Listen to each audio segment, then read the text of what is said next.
नमस्कार. मालिकेचा आजचा भाग खरंच लाखात एक भाग म्हणण्यासारखा आहे. आजपर्यंत आपण वाट पाहत होतो ती गोष्ट घडलेली आहे. सायलीलाही कुठेतरी मनातून वाटत आहे की प्रतिमा आणि तिच्याबरोबर काहीतरी नातं आहे. कारण प्रतिमाने जेव्हा तिची 22 वर्षानंतर वाचा परत येताच तिने एकच शब्द उच्चारलेला आहे, तो म्हणजे तन्वी. म्हणजे पहिला शब्द तिनं तन्वी उच्चारलाय. म्हणजे एखाद्या आईशी आपल्या मुलीशी असलेली नाळ म्हणजे काय आहे. खरंच म्हणतात ना, आईचं आणि लेकराचं नातं हे वेगळंच असतं. कारण जेव्हा ते लेकरू त्या आईच्या पोटात वाढत असतं तेव्हापासून त्यांचं नातं असतं. तेव्हापासून त्या आईला आपल्या बाळाबद्दल सगळं काही कळत असतं. आपल्या मुलाने न बोलता ही गोष्टी आईला कळत असतात. सेम तसंच घडत आहे. कारण त्या मेंदूमध्ये, प्रतिमाच्या मेंदूमध्ये खोलवर कुठेतरी आपल्या मुलीच्या आठवणी दडलेल्या आहेत. या गोष्टीची जाणीव सायलीला होत असते. त्याचबरोबर प्रतिभाबरोबर असताना सायलीला हेही जाणवत असतं की मला कुठंतरी माझी स्वतःची आई आहे असं फील होत आहे. या सगळ्या गोष्टी सायलीला जाणवत असतात. तर इकडे प्रिया आता नागराजकडे गेलेली आहे आणि ती चांगलीच तोंडावर पडलेली आहे. म्हणजे प्रिया नागराजकडे गेली आहे आणि त्यावेळेस तिथे प्रियाने आता सांगितलेलं आहे की प्रतिमाची वाचा परत आलेली आहे. आणि मग चिडलेला नागराज, महिपत प्रियाची कशी वाट लावतात हे आपल्याला पाहायला मिळणार आहे. त्याचबरोबर घरी प्रियाने जो राडा घातलेला आहे तेही या व्हिडिओमध्ये पाहायला मिळणार आहे. आता राहिला प्रश्न तुळशीपत्राच्या खुणेचा. आता ती दिसते का अर्जुनला, काय होतं आहे, त्यासाठी हा व्हिडिओ शेवटपर्यंत पहा. त्याचबरोबर प्रतिमाच्या बाबतीत प्रतिमा बेशुद्ध पडते आणि त्यावेळेस आणखी एक सत्य सर्वांच्या समोर येत आहे, ते आपल्याला पाहायला मिळणार आहे. तर चॅनलवर नवीन असाल तर चॅनलला सबस्क्राईब करा. चॅनलला सबस्क्राईब करणं हे विनामूल्य आहे. त्याचबरोबर जो आपण सबस्क्राईब बटन दाबतो ना, त्याच्या शेजारी एक बेलचं बटन असतं, ते बेलचं बटनही दाबून ठेवा. म्हणजे जेव्हा जेव्हा मी चॅनलवरती व्हिडिओ अपलोड करेल तेव्हा तेव्हा त्याचं नोटिफिकेशन तुम्हाला येईल. म्हणजे तुम्हाला समजून जाईल की मराठी दुनिया या चॅनलवरती नवीन व्हिडिओ आलेला आहे. तर नक्की तुम्ही चॅनलशी कनेक्ट राहा. तर इकडे अर्जुन म्हणतो की चैतन्य आपल्याला घरी निघालं पाहिजे. तेव्हा चैतन्य म्हणतो काय झालं, काय म्हणत होत्या सायली वहिनी. अर्जुन सांगतो की सायली सांगत आहे की प्रतिमात्याच्या बाबतीत गुड न्यूज आहे आणि सायलीने सस्पेंड ठेवलेला आहे, तिने मला सांगितलेलं नाही आहे. तेव्हा चैतन्य म्हणतो पण. तेव्हा अर्जुन म्हणतो की हो, आधी आपण तन्वीच्या पायाचं ड्रेसिंग करूया. तिच्या पायामध्ये काच घुसलेली आहे, ती आपण ड्रेसिंग करूया आणि मग जाऊया. पण या सगळ्या फोन कॉलच्या नादामध्ये प्रियाच्या डोक्यात विचार येऊन गेलेला असतो की माझ्या पायावर तर तुळशीपत्र नाही आहे आणि अर्जुन माझ्या पायाला ड्रेसिंग करणार म्हणजे त्याला माझा पाय दिसणार, म्हणजे त्याला माझ्या पायावरचं तुळशीपत्र दिसणार नाही आणि मग त्याला कळणार की मी कोण आहे. म्हणून प्रिया म्हणते नाही नाही अर्जुन चल चल. आणि प्रिया स्वतःच्याच हाताने ती जी पायातली काच असते ती ओढून काढते आणि अर्जुनला म्हणते चल चल अर्जुन चल, आईचं काय झालं नक्की कळलं पाहिजे ना, मला पण उत्सुकता आहे. असं म्हणत अर्जुन आणि चैतन्य बाहेर पडण्याआधी इथे प्रिया पटकन बाहेर पडते आणि ती म्हणते चल लवकर. प्रिया परस घेऊन बाहेरही निघालेली असते. तेव्हा अर्जुन म्हणतो की मिसेस सायली, चुकीच्या वेळी फोन केलात तुम्ही. आज सगळी बाजी हातात आलेली होती पण थोडक्यासाठी सगळं गेलेलं आहे. ठीक आहे, आता घरी जाऊन पाहावं लागेल नक्की प्रतिमाच्या आत्याच्या बाबतीत काय घडलेलं आहे. हा विचार आता अर्जुन करतो आणि प्रियाला म्हणतो की चल. आता चैतन्य, अर्जुन, प्रिया तिघंही घरी जायला निघालेले आहेत. इकडे पूर्णाजी घरी वाट बघत आहे. पूर्णाजीला माहिती नाही आहे की काय झालेलं आहे. रविराज, सायली अजून घरी आलेले नाहीत. पूर्णाजी प्रतापला म्हणत आहे की प्रताप, एकदा रविराजला कॉल लावून बघ, नाहीतर गेलं पाहिजे आपल्याला तिकडं, काय झालंय कळणं गेले. तेव्हा सायली आणि रविराज दारात येतात आणि सायली म्हणते की बाबा कॉल लावायची काहीच गरज नाही. असं म्हटल्यानंतर पूर्णाजी आणि प्रताप सर्वजण पाहू लागतात. त्यांना सगळ्यांना धक्का बसलेला असतो. त्यांना कळत नसतं की हे सगळं काय होत आहे आपल्या पुढं. आणि त्याचबरोबर इकडे पूर्णाजी म्हणते की प्रतिमा कुठं आहे. रविराज आणि सायली दोघं दिसलेले आहेत. त्याचबरोबर अर्जुन, चैतन्य आणि प्रियाही पाठीमागून आलेले आहेत. इकडे अस्मिताचा वेगळाच गोंधळ असतो. आपण पाठवायलाच नको होतं, का जाऊ दिलेलं आहे त्यांना, या सगळ्या गोष्टी अस्मिता बोलत असते. तेव्हा पूर्णाजी म्हणते तू गप्पा बस ग, तुला विचारायला पाहिजे होतं का, तुला विचारून सगळ्या गोष्टी करायला पाहिजे होत्या का. हे सगळं जेव्हा घडतं तेव्हा मात्र खूप मोठा धक्का बसतो. आणि मग पूर्णाजी म्हणते की अर्जुन सायली, रविराज, कुठे आहे माझी प्रतिमा? आणि मग जेव्हा समोर रविराज आणि सायली आलेले दिसत आहेत तेव्हा मात्र प्रतिमा कुठे आहे म्हणून पूर्णाजीला धक्का बसतो. नक्की प्रतिमाच्या बाबतीत काय झालंय का, हा प्रश्न इकडे पडलेला असतो. आणि त्याच वेळेस आपल्याला पाहायला मिळतं पूर्णाजीला सायली म्हणते की पूर्णाजी, आणि मग पूर्णाजी म्हणते की माझी प्रतिमा कुठे सांगा आधी. तेव्हा रविराज आणि सायली पुढे येतात. अर्जुन, चैतन्य तिथे आलेले आहेत आणि पाठीमागून आवाज येतो पूर्णाई. हा जेव्हा आवाज ऐकला जातो तेव्हा मात्र पूर्णाजीला धक्का बसतो. पूर्णाजी म्हणते, काय, कोण बोललं पूर्णाई आत्ता? हा माझ्या प्रतिमाचा आवाज आहे ना? अगदी शांतपणे पूर्णाई आवाज ऐकत असते. प्रतिमाने तिला आवाज दिलेला असतो. प्रतिमा म्हणालेली असते की पूर्णाई. पुन्हा दुसऱ्यांदा प्रतिमा आवाज देते आणि म्हणते की पूर्णाई. प्रतिमाला खूप छान वाटू लागतं. प्रतिमा खूप खुश झालेली असते. त्यानंतर इकडे पूर्णाईला पण खूप आनंद झालेला असतो. पूर्णाई पण खुश झालेली असते. त्याचबरोबर आपल्याला पाहायला मिळतं की अर्जुन, सायली, इकडे प्रिया आणि चैतन्यही आलेले आहेत. तेही पाहतात. त्यांच्यासाठीही खूप मोठा धक्का असतो. आणि ते जेव्हा दारात येतात आणि त्यांनाही प्रतिमाचा आवाज ऐकू येतो तेव्हा अर्जुनच्या चेहऱ्यावरचा आनंद पाहण्यासारखा असतो. अर्जुन म्हणत असतो की प्रतिमा ते बोलली. अर्जुनसाठी हे खरंच खूप आनंदाचा क्षण आहे. अर्जुनला खूप छान वाटत आहे. कल्पना, प्रताप यांनाही प्रतिमाचा आवाज ऐकू आलेला आहे. पूर्णाजी म्हणत आहे की खरंच माझी प्रतिमा बोलली. पूर्णाजीला खूप छान वाटत आहे. आणि त्याचवेळी आपल्याला पाहायला मिळतं की खरंच हो, प्रतिमा बोलली असं सगळेजण सांगू लागतात. आणि मग इकडे रविराज सांगतात की हो, पूर्णाई, तुमची प्रतिमाच बोलत आहे तुमच्याशी. आणि मग प्रतिमा असं म्हणत पूर्णाई समोर येते आणि म्हणू लागते की माझी प्रतिमा, खरंच आज कितीतरी दिवसानंतर माझे कान असुसलेले होते ही हाक ऐकल्यासाठी. मला खूप म्हणजे एक सांगू शकत नाही इतका आनंद झालेला आहे प्रतिमा. आज 22 वर्षानंतर तुझा आवाज माझ्या कानावर पडलेला आहे. मला खूप भारी वाटत आहे प्रतिमा, असं पूर्णाजी म्हणत आहे. आणि त्याचबरोबर इकडे सायली, रविराज, घरातील सगळ्यांना इतका आनंद झालेला आहे. सगळे इतके खुश आहेत की जणू काय दिवाळी दसरा आहे एवढा आनंद सगळ्यांना झालेला असतो. आणि त्याचबरोबर इकडे आपल्याला पाहायला मिळतं की पूर्णाई म्हणत प्रतिमा पुढे येते. प्रतिमा पुढे आलेली असते आणि पूर्णाई पण तिच्या दिशेने धाव घेत असते. प्रतिमा आली आहे ह्या गोष्टीचा पूर्णाईला पण खूप आनंद झालेला असतो. पूर्णाई खुश झालेली असते. आणि त्याचबरोबर अर्जुनच्या लक्षात येतं म्हणजे प्रतिमा आत्या बोलायला लागली आहे, माझी प्रतिमा आत्या बोलायला लागली आहे. या गोष्टीचा आनंद अर्जुनलाही तेवढाच झालेला असतो. त्यालाही खूप भारी वाटू लागतं. आणि मग पूर्णाई म्हणते की प्रतिमा, तुला आठवते का गं, तुझी आई आठवते? तुला आठवतंय केवढी छोटीशी होती गं तेव्हा तू या घरात आली. किती गोष्टी आपण गोष्टी या घरात आपण जगलेलो आहोत. त्यानंतर लग्न झालं तुझं आणि तुला मी सांगितलं तुला मुलगी झाली.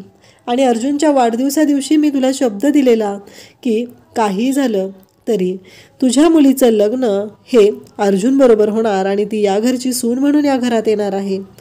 या सगळ्या गोष्टी ऐकायला येत असतात. हे सगळं जेव्हा ऐकलं जात असतं तेव्हा सगळ्यांनाच खूप छान वाटत असतं आणि सगळेजण खुश झालेले असतात. सगळे म्हणत असतात की आज कितीतरी दिवसानंतर हे सगळं पाहायला मिळत आहे, हे सगळं ऐकायला मिळत आहे. प्रताप, कल्पना या सगळ्यांच्या चेहऱ्यावर एक आनंद असतो. आणि पूर्णाई म्हणत आता प्रतिमाही पूर्णाईच्या दिशेने येते.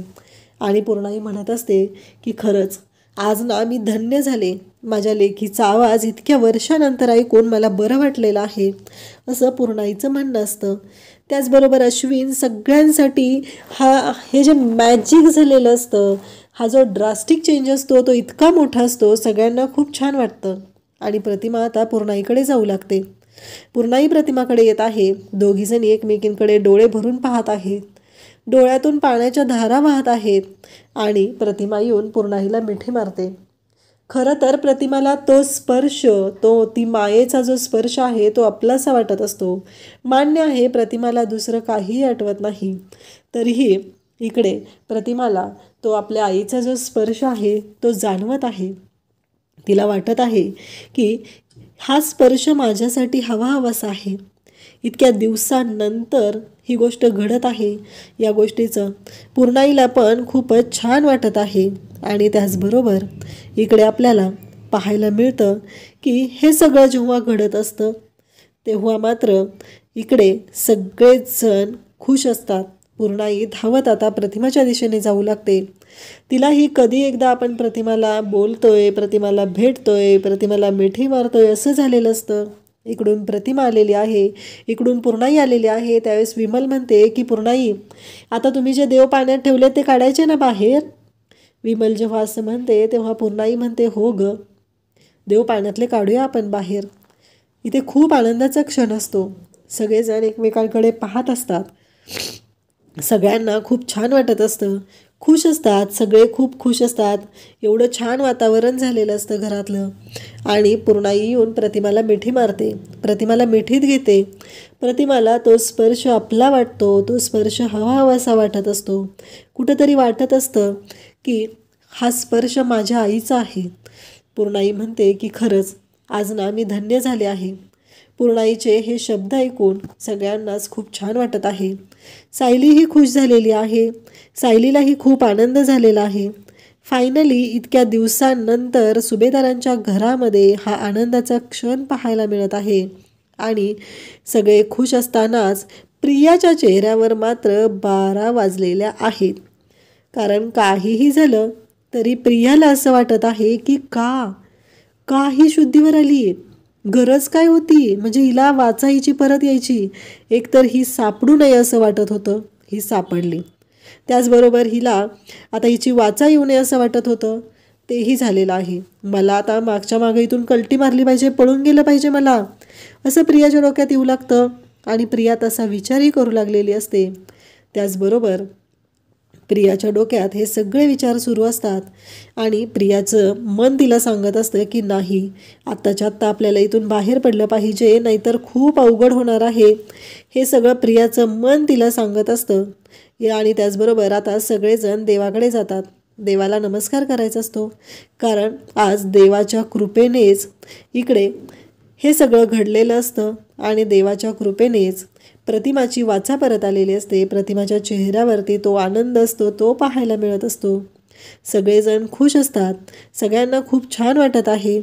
फायनली ही गोष्ट घडत आहे, ती म्हणजे प्रतिमा इतक्या दिवसानंतर बोलायला लागली. खरं तर प्रतिमा बोलण्यामुळं सगळ्यात मोठा तोटा होणार असतो तो प्रियाचा होणार असतो. कारण प्रियानेच हे सर्व कारस्थान केलेलं असतं. तिच्यामुळं हे सगळं घडत आहे. या घरामध्ये जे काय घडत आहे, जे काय वाटोळं होत आहे, त्या सगळ्याला प्रिया जबाबदार आहे. प्रियाला वाटतही नाही की आपण काहीतरी चुकीचं करतोय, पण तिने जाणून बुजून सगळ्यांना त्रास देत आहे. प्रतिमाला मिठी मारल्यानंतर पूर्णाईच्या डोळ्यातले आनंदाश्रू काही थांबत नसतात. रविराज म्हणतात की पूर्णाई, आता रडू नका, एवढं सगळं छान झालेलं आहे, रडायची काहीच गरज नाही. तेव्हा पूर्णाई म्हणते की नाही रविराज, हे माझ्या डोळ्यातले आनंदाश्रू आहेत. आज माझी मुलगी मला इतक्या दिवसानंतर आई म्हणाली आहे, पूर्णाई म्हणाली आहे, तो आनंद आहे तो. हे रविराजला पूर्णाई सांगत असते. परंतु इकडे आता सगळेजण देवाच्या पुढे येतात. देवाच्या पुढे येऊन सगळ्यांना देवाला नमस्कार करायचा असतो. कारण आज सगळं जे घडलेलं असतं ते देवामुळं घडलेलं असतं, बाप्पामुळं घडलेलं असतं.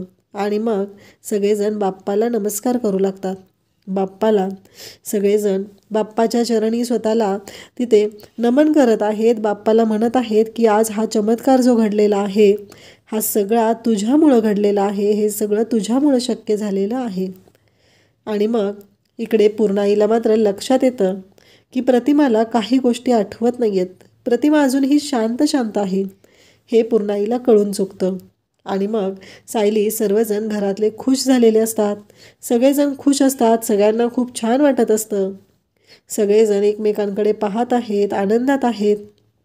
आणि त्याचबरोबर इकडे अर्जुन म्हणत असतो, पण मला एक कळत नाही आहे, हे झालं कसं.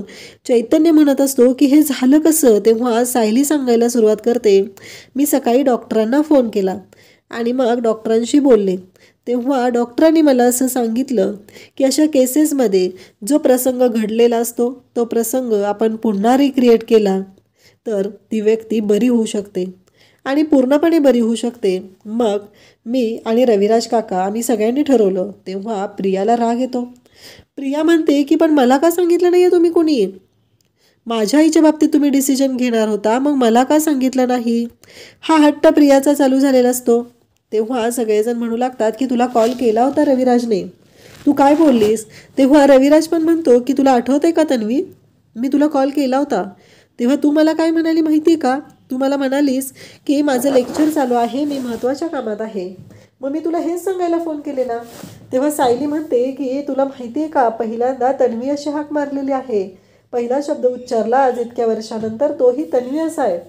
तेव्हा प्रियाला राग आलेला असतो. प्रियाचं असं म्हणणं असतं म्हणजे हा शब्द तुझ्यासाठी उच्चारलाय ना, हे सगळं प्रिया बोलत असते. इकडे पूर्णाईने आता पाण्यात ठेवलेले देव काढलेले असतात. प्रतिमाला म्हणत असते की खरंच आज ना मी भरून पावले आहे रविराज. अहो सायली म्हणाली ते खरं झालं, आम्हाला भीती वाटत होती, पण तुम्ही आणि सायली या दोघांनी जो निर्णय घेतला त्या निर्णयामुळे हे सगळं झालेलं आहे आणि खरंच आज खूप छान वाटत आहे असं पूर्णाई म्हणत असते. तेव्हा सगळेजण खुश आहेत, पण प्रियाला मात्र राग आलेला आहे. प्रियाला मात्र ही गोष्ट पटतच नाही की हे असं का झालं, ही शुद्धीवर कशी येऊ शकली आणि त्याचबरोबर हिची वाचा परत कशी आली, हे नाही झालं पाहिजे असं प्रियाचं म्हणणं असतं. चैतन्य म्हणत असतो पण सायली वहिनीचा जेव्हा आम्हाला फोन आला ना तेव्हा आम्हाला धक्का बसलेला. तेव्हा सगळेजण म्हणू लागतात की अर्जुन तुझा फोन पण बंद होता, तुला पण फोन लावले होते किती, तू फोन उचलला नाही, तुला ही गोष्ट सांगायची. तेव्हा अर्जुन सगळ्यांच्या पुढे आणखी एक गोष्ट बोलतो, पण बायको मला एक कळत नाही आहे, तू गाडीत कशी बसलीस ग, तुला तर फोबिया आहे ना? तेव्हा सायली सांगू लागते की हो मला त्रास होत होता. तेव्हा रविराज म्हणतो की हो सायलीला त्रास होऊ लागलेला, पण मला असं वाटलं की सायली असं नाटक करते, आमच्या नाटकाचाच एक भाग आहे. तेव्हा रविराजला अर्जुन सांगतो की नाही, सायलीला फोबिया आहे आणि गाडीचा स्पीड जरा जरी वाढला तरी तिला त्रास होतो. रविराज म्हणतो हो का, ते माझ्या लक्षात आलेलं. आणि प्रतिमा पण सायलीकडे पाहत असते. म्हणजे सायलीने स्वतःच्या जीवाची पर्वा न करता इथे प्रतिमासाठी एवढं धाडस केलेलं आहे हे सगळ्यांच्या समोर आलेलं असतं. सायली सांगत असते की जेव्हा गाडीचा स्पीड वाढला तेव्हा प्रतिमा त्या अगदी अस्वस्थ व्हायला लागल्या आणि त्यांना सगळं आठवायला लागलं. आणि जेव्हा गाडीचा स्पीड वाढत होता तेव्हा प्रतिमा त्या जोरात किंचाळल्या तन्वी म्हणून. आणि प्रिया हे सर्व पाहत असते, कारण प्रिया तिकडे अर्जुनच्या मागावर गेलेली असते आणि तोपर्यंत हा सगळा गोंधळ झालेला असतो. त्या गोष्टीचा तिला खूप राग आलेला असतो. ती रुसूनच बसलेली असते बऱ्यापैकी. तिचं असं म्हणणं असतं की तुम्ही मला का सांगितलं नाही, तुम्ही मला का घेऊन गेला नाही, एवढंच तिचं चालू असतं. कारण तिला माहिती असतं आपण असतो तर आपण हे होऊच दिलं नसतं आणि आज हे घडलेलं आहे, त्यामुळंच हे सगळं घडत आहे. आता या सगळ्याचा त्रास तर प्रियाला सहन करावाच लागणार आहे. एकतर प्रतिमाची वाचा परत आली आहे, म्हणजे प्रतिमा हळूहळू बोलायला लागणार, तिची मेमरी परत येणार आणि एकदा का तिची मेमरी परत आली की आपण संपलो, हे प्रियाच्या लक्षात आलेलं असतं. त्याचबरोबर सायलीने स्वतः इतकी घाबरलेली असतानाही प्रतिमासाठी हा निर्णय घेतला, त्यामुळं पुन्हा सायली ही सगळ्यांच्या नजरेत ग्रेट झालेली असते, म्हणजे प्रिया पुन्हा तोंडावर पडलेली असते. ह्या सगळ्या गोष्टी अशा विचित्र पद्धतीनं झालेल्या असतात आणि प्रिया मात्र तिला कळतच नसतं. सगळेजण आता प्रतिमाशी किती बोलू काय बोलू हे कळतच नाही आहे सगळ्यांना. कुणाला माहिती नाही आहे की प्रतिमाची मेमरी नाही आलेली, तिची फक्त वाचा आली आहे. आणि मग सगळेजण प्रतिमाला विचारू लागतात, प्रतिमात्या तुला माहिती आहे का, प्रतिमात्या एवढंच सगळ्यांचं सुरू झालेलं असतं. तेव्हा मात्र आपल्याला पाहायला मिळतं की सगळ्यांचं एकच म्हणणं असतं की प्रतिमात्या तुला माहिती आहे का असं झालेलं आहे, प्रतिमात्या तसं झालेलं आहे. सगळ्यांना असं वाटत असतं की काहीही झालं तरी प्रतिमाशी आपल्याला बोलायचं आहे, प्रतिमाशी आपल्याला बोलायचं आहे, हे सगळं बोलत असतात.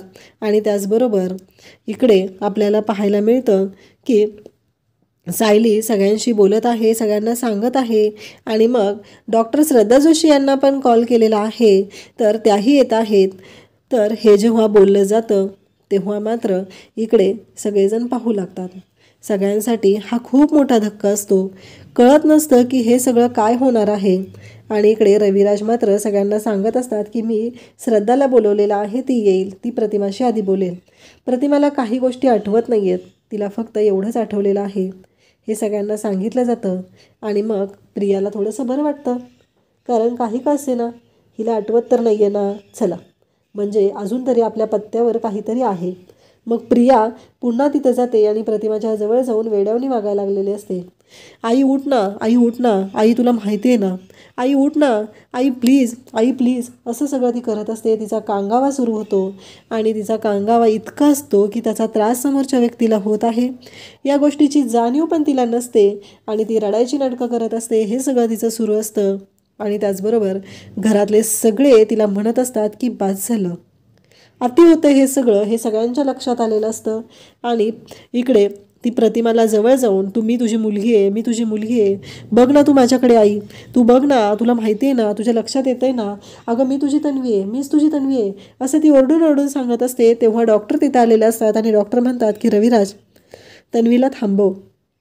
आणि तेवढ्यात प्रतिमा तिथं निघालेली असते. तन्वी मात्र थांबायचं नाटक करत, नाव घेत नाही, ती ओरडत असते, किंचाळत असते. आणि इकडे प्रतिमा आता तिथं तिला वैतागून गेलेली असते. डॉक्टरांचं असं म्हणणं असतं की तुम्ही सगळ्यांनी इतके प्रश्न विचारून तिला भांबावून सोडू नका, कारण अजूनही ती तेवढी रिकवर नाही झालेली, हे डॉक्टरांचं म्हणणं आहे. आणि त्याच वेळी इकडे सगळेजण म्हणतात म्हणजे सगळ्यांसाठी हा मोठाच धक्का असतो. तेव्हा डॉक्टर सांगतात की आत्ता एवढा आनंदाचा धक्का तिला आहे तर तुम्ही अजून तिला विचारून त्रास नका ना देऊ, त्यामध्ये पेशंटची अवस्था बिकट होऊ शकते. आणि पुन्हा सायलीला तेच करायचं असतं, इकडे प्रियाला तेच करायचं असतं, म्हणून प्रिया तेच करू लागते. तिला काही करून प्रतिमाच्या बाबतीत असं सगळं करायचं असतं. आणि मग प्रतिमाला ती प्रश्नावर प्रश्न विचारू लागते आणि प्रतिमा मात्र अगदी भांबावून गेलेली असते. आणि प्रिया म्हणत असते की चला, आणि मग प्रतिमा तिथून उठून जाऊ लागते. आणि त्याचबरोबर प्रिया पुन्हा तिला म्हणू लागते, आई मी तुझी तन्वी आहे, मी तुझी तन्वी आहे. आणि त्या क्षणी प्रतिमाला चक्कर येते. प्रतिमा चक्कर येऊन कोसळते. प्रतिमाला कळायचं बंद झालेलं असतं आणि सगळेजण तिथं आलेले असतात. सगळेजण म्हणू लागतात की काय चाललंय तन्वी तुझं, हे थांबव हे सगळं, अगं जरा आवर घाल स्वतःला. त्याचबरोबर इकडे श्रद्धा जोशी ती पण सांगू लागते की रविराज तुझ्या मुलीला थांबव. आणि आता प्रतिमा बेशुद्ध पडली, प्रतिमाला चक्कर आली, हे पाहून सगळ्यांना धक्का बसतो. परत प्रतिमाला सोफ्यावर बसवलं जातं.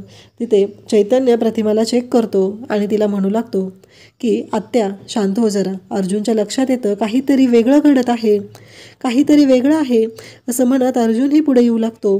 आणि त्यावेळेस अर्जुनच्याही लक्षात येतं नाही, हे कुठेतरी थांबलं पाहिजे, कारण प्रतिमा आत्याबरोबर तन्वी ही चुकीचं वागत आहे आणि आपल्याला तन्वीला आळा घातलाच पाहिजे. हे अनिरुद्धच्या इकडे अर्जुनच्या लक्षात आलेलं आहे. चैतन्य म्हणतो की सध्या प्रतिमा आत्या ठीक आहे आणि मग तिला आत्ताच्या आत्ता रूममध्ये घेऊन जा असं श्रद्धा सांगत असते. आणि तेव्हा मात्र इकडे आपल्याला पाहायला मिळतं की प्रतिमाला रूममध्ये घेऊन जात असतात. अर्जुन म्हणतो की मी घेऊन जातो, कारण पुढे आलेली असते ती तन्वी आलेली असते, अर्जुनला तन्वीसोबत तिला पाठवायचं नसतं, म्हणून अर्जुन म्हणतो की मी घेऊन जातो.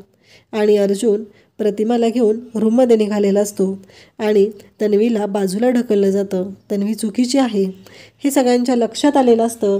आणि हे सगळं जेव्हा घडत असतं तेव्हा सायली मात्र शांतपणे ह्या सर्व गोष्टी पाहत असते.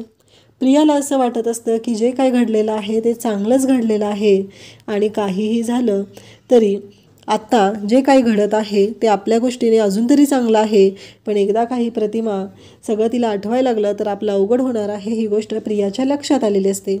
उद्याच्या भागामध्ये सायली अर्जुनला म्हणत आहे की आज प्रतिमा आत्या पहिल्यांदा बोलल्या, पहिल्यांदा त्यांच्या तोंडून जो शब्द बाहेर आला तो म्हणजे तन्वी.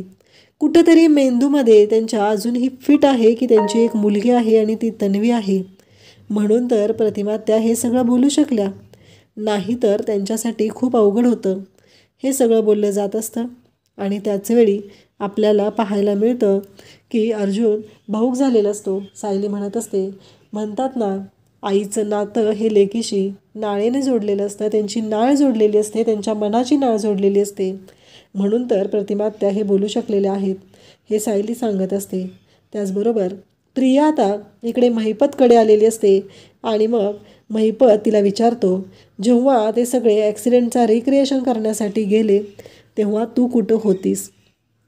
तेव्हा इकडे प्रिया म्हणते, मी तिथंच होते, मी अर्जुनच्या केबिनमध्ये होते, त्याच्या ऑफिसमध्ये होते. आणि मग महिपत म्हणतो की हे सगळं काय चाललेलं आहे, तुला कळतंय का या सगळ्यामुळं काय होतंय?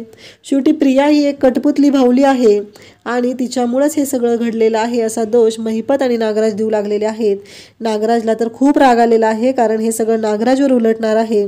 आणि त्या क्षणी नागराजने आता प्रियाचा गळा वळलेला आहे आणि प्रियाला आता नरकाचं दार दिसायला लागलेलं आहे आणि प्रिया खूपच घाबरलेली आहे. प्रियाला कळायचं बंद झालेलं आहे आणि प्रिया रडायला लागते. तिच्या तोंडून आता शब्द फुटत नाही आणि प्रियाला खूप मोठा धक्का बसलेला आहे. अशाच अपडेटसाठी चॅनलला सबस्क्राईब करा. थँक्यू.